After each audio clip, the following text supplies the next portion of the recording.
Have you ever thought a problem was long gone, only for it to suddenly return like an uninvited guest? That comeback, that return of something unwelcome is captured perfectly by the word recrudescence. Let's break it down. Recrudescence means the revival or reappearance of something undesirable, like a disease, conflict, or difficulty, after a period of dormancy or improvement. It's like saying, "Oh no, not this again," but with a vocabulary twist. Recrudescence comes from the Latin word recrudescere, meaning to become raw again. So yes, it's that moment when things start hurting all over again.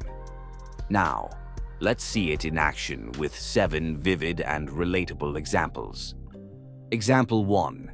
The pandemic returns in 2020. After several months of calm, the city saw a recrudescence of COVID-19 cases. That means the virus returned after appearing to fade away. Explanation. This word is often used in medical or scientific contexts to describe the resurgence of diseases. But don't worry, it works in everyday speech too. Example 2. Old conflicts, new flames. Tensions between the two rival factions eased for a while, but a recent border incident triggered a recrudescence of violence. In other words, peace didn't last and the old fight came roaring back. Explanation.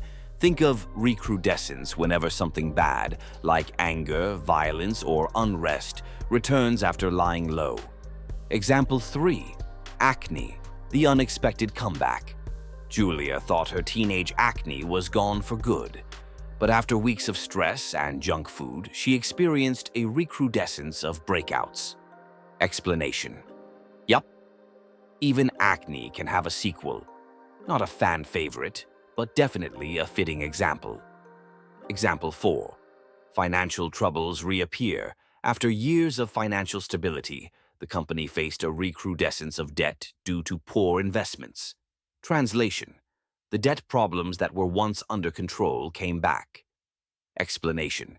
Use recrudescence when a past issue, financial, emotional, or political, resurfaces unexpectedly. Example 5. A cold that won't quit. Mark felt better for 2 days, but then, bam, a recrudescence of his flu symptoms hit him just before his big presentation. Explanation. This example shows how the word fits medical or health-related situations perfectly. It's not just a comeback, it's an unwanted one. Example 6. Emotional recrudescence. While walking through her childhood neighborhood, Anna felt a sudden recrudescence of grief for her late father. The emotions she thought she had processed came back full force. Explanation. This one's deeper. Recrudescence doesn't only apply to physical things. It can describe emotional pain that reawakens after years. Example 7. Recrudescence in literature. In dystopian novels, peace is often temporary. Just when society thinks it's safe, there's a recrudescence of chaos, betrayal, or rebellion. Explanation. If you're a fan of books or movies like The Hunger Games or 1984, you'll notice that peace is short-lived and trouble makes a dramatic return. Quick recap.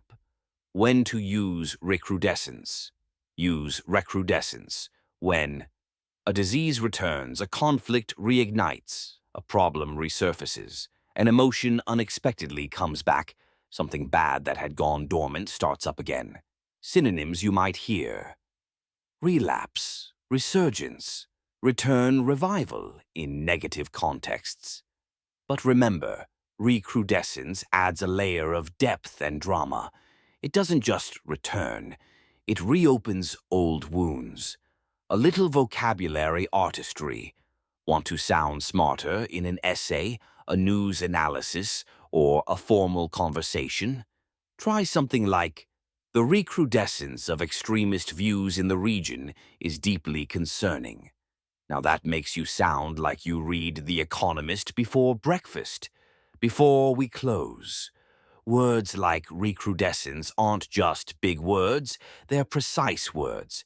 They let you express complex ideas with clarity and sophistication. This has been Christopher Naputo. Keep on building your vocabulary, and as always, thanks for watching.